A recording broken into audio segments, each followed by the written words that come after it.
Aujourd'hui, nous partons à la rencontre de Jean Juban. Il a 100 ans et vit encore tout seul chez lui à Villamé, un village d'environ 300 habitants situé dans la campagne rennaise. Jean est né dans sa ferme et il y est resté toute sa vie. Dans ce nouvel épisode du podcast Les gens du coin, je vous invite à écouter les paroles de ce centenaire vraiment marrant.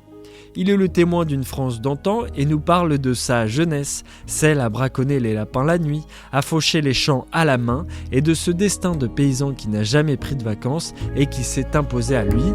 Bon épisode.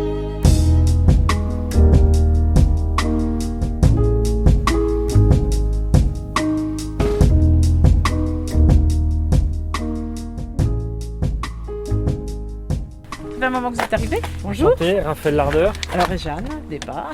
Je suis ravi de vous rencontrer. Bah oui, merci, moi aussi, c'est gentil. Je suis Réjeanne Despart, je suis correspondante à la chronique républicaine des environs de Fougères. J'ai découvert Jean Juban par le maire de Villamé. Et donc vous avez fait son petit portrait. Et j'ai fait son petit portrait, il y a à peu près 3 semaines environ. Oui. Et donc là, on va aller le rencontrer. Voilà. On y va, je vous accompagne. On y va. C'est joli en tout cas, c'est une grande maison de pierre. Tout à fait, oui. Il y a une grande porte rouge. Bonjour Monsieur Juban. Comment allez-vous? Doucement? Oui, c'est pas l'ordre. Non, mais vous n'avez pas changé. Vous avez toujours votre casquette Ricard. Vous êtes né, Jean Juban, il y a 100 ans. Vous êtes né dans cette ferme. Oui. Est-ce que vous pouvez me raconter un peu, quand vous êtes né, c'était quoi la France des années 20, des années 30? Vous, ici, dans la campagne rennaise? La vie n'était pas la même. Il n'y avait pas de tracteur, il n'y avait pas de voiture, rien du tout. On allait à pied, On faisait tout à pied. mais on marchait. Et si ça n'allait pas vite, on courait. Vous dites dans l'article qui est écrit par Réjeanne de la chronique républicaine que vous alliez braconner le lapin. Ah bah oui, c'était la vie là-bas dans le temps. Donc vous alliez avec vos amis, avec votre... Oui. Expliquez-nous ça, comment ça se passait, parce qu'aujourd'hui on achète tout dans les supermarchés. C'était un supplément, le lapin sauvage. Tout le monde y allait pas. Mais si on attrape 1 ou 2 ou 3, on t'aurait eu, quoi. C'est un surplus. C'était pas pris à tous les coups sûrs, hein. Des fois, il t'y loupait. Vous m'avez raconté aussi que quand vous alliez braconner, vous arriviez le matin et vous n'aviez pas le choix d'aller faire le travail. Vous n'aviez Oui. pas le droit de dormir. Ah non. Pourtant, c'était Ah, ça, pas j'ai forcément compris. un loisir. Une sœur pourrait le dire, dame. Arrivé à 6 heures, hop, sous les vaches. Donc vous étiez toute la nuit à braconner. Oui. Qu'est-ce que c'est que ça, là? Ça, Oui. eh ben, c'est nos conneries. C'est quoi nos conneries? Eh ben, il a fallu que je passe ces boules-là pour avoir 100 ans. Vous avez fait un repas avec vos enfants, avec toute votre famille. Oui, Ça, c'est Ça. votre femme ici? oui, Comment s'appelait-elle? Odette. Et elle est morte à quel âge? Oh, de 80 ans, quand même.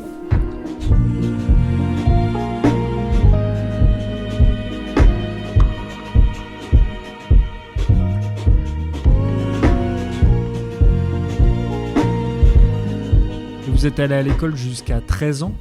Oui, Et ensuite, pourquoi vous avez quitté l'école à 13 ans? Aujourd'hui, l'école, elle est obligatoire. tous les jeunes étaient à la ferme. Est-ce que vous pouvez aussi un peu expliquer le quotidien d'un adolescent fermier? À 5 heures, il était debout. Fallait se lever, fallait déjeuner, fallait aller manger une boulée de soupe. À l'époque, vous dormiez, vous étiez commis. On appelait ça, non, journalier. On appelait ça comment? Et moi, j'étais que garde-maison. Garde-maison. Donc, Oui, et vous d'autres dormiez. étaient commis l'année, et d'autres, il allait à journée.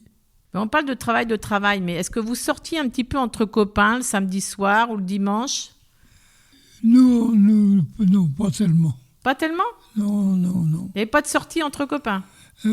Il n'avait, mais Très peu. très peu, quoi. À l'époque, il y avait des fêtes à Villamé quand même. Il y avait des fêtes, Oui, fêtes des fleurs, des choses comme ça. des fêtes de village, quoi. Il Oui. n'avait. Et donc ça, c'est les rondins de bois que vous prenez? Ça? Non, Le bois. le bois. Bah oui. Vous y allez avec votre petit diable? Hein? Vous allez chercher votre bois avec votre petit diable? Non, il y a des fois, il y a la boursoule qui est là. À la bourse. Oui. Et ben, on l'amène à la porte. C'est quoi une boursoule? Il y en a qui vont. C'est une brouette. Moi, je vais avec la bombe aussi, ça. Ah oui, vous y allez avec. Oui. De temps en temps, quoi. Est-ce que on peut aller dehors ou pas? Oui, Et vous nous montrez un peu la ferme? la cour, elle est à tout le monde. Et je vous suis. Ah, oui. Vous avez un bâton? Vous marchez avec un bâton? Non. Non. Je froid de moment. Voilà. Voilà, là où côté les chevaux. Donc là, ils étaient là, les chevaux, Oui. Avec de la volaille, là. la volaille. Et là, le table. quoi. Vous n'avez pas fait l'armée? Non. Pourquoi? La France n'était pas riche. Quand elle a eu la guerre, eh ben, elle n'avait pas avec quoi nourrir tous ses soldats. Oui, donc vous avez été exempté Oui. de l'armée parce que Il y à avait- l'époque, l'État n'avait pas les moyens de Ouais. subvenir aux besoins des militaires. Oui, Il y a eu la Seconde Guerre mondiale. oui. Qu'est-ce que vous avez fait à ce moment-là? La Seconde Guerre mondiale, ben, moi j'ai resté, c'est mon père, toute la guerre. Vous avez attendu? Vous À avez... travailler, il y a tout le temps du boulot, et bien quelquefois le donne un coup de main chez d'autres. Vous étiez heureux? On se dit c'est pas malheureux, non, c'était la vie. Oui.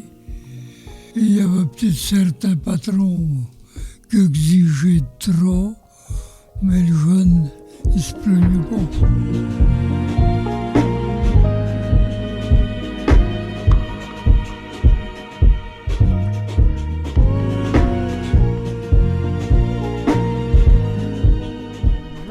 Allez-y, allez-y. Allez-y. Oh, il est courtois en plus, toujours.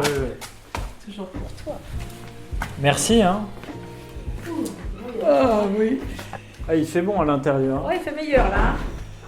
Et puis, je vais vous dire, une vie n'a pas une de parfaite. Je souhaite, moi, si je peux tomber pas mort, mais le moins longtemps possible malade. Voilà.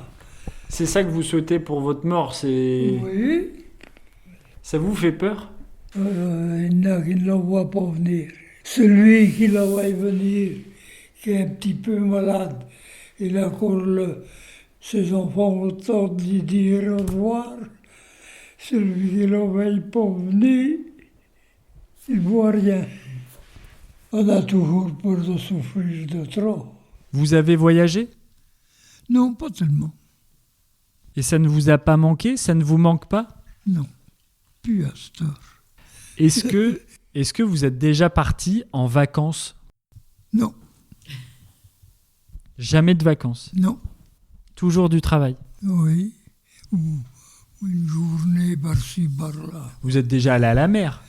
Oh oui, eh ben, je mets pour ça. Voilà. Je ne sais pas nager, mais je n'ai pas eu envie de nager. Ouais, ce n'était pas votre choix d'être paysan du tout. Non. Non. Qu'est-ce que vous auriez voulu faire si vous aviez eu le choix? Oh, je ne sais pas si j'allais arriver. J'aurais bien voulu être avocat. Waouh. Avocat? Oui. Et pourquoi vous ne l'avez pas fait? C'était la ferme. Voilà. Je te nourris. Il n'y avait pas le choix à l'époque. Non. La question ne se posait pas. À votre avis, pourquoi vous avez 100 ans? C'est quoi votre secret de longévité ? Oh voilà, dis-donc, je ne le connais pas.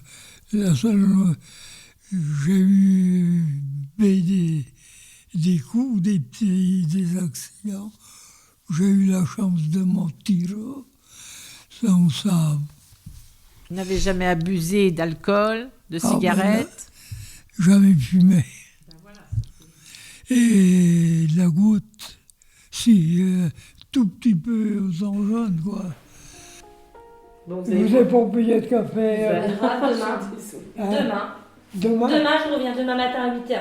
Ah bon, 8 heures, eh ouais. ben, on le verra. Ouais. Vous êtes levé à 8 heures? Vous êtes levé à 8 heures, vous êtes levé? Ouais, Il est matinal, ouais. Oh, ouais. Quelle question? Là, Oui. À quelle heure vous vous levez le matin? 5, 6 heures. Eh bien, au revoir, messieurs, et bonne continuation dans votre recherche. Voilà.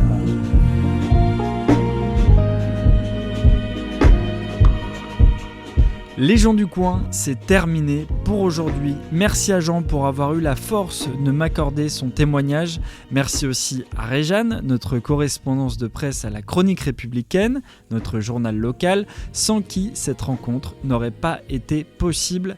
Porter le micro là où personne ne va pour raconter le destin d'inconnus, voilà toute la raison d'être de notre podcast et d'actu.fr. En attendant, nous, on se dit à la semaine prochaine.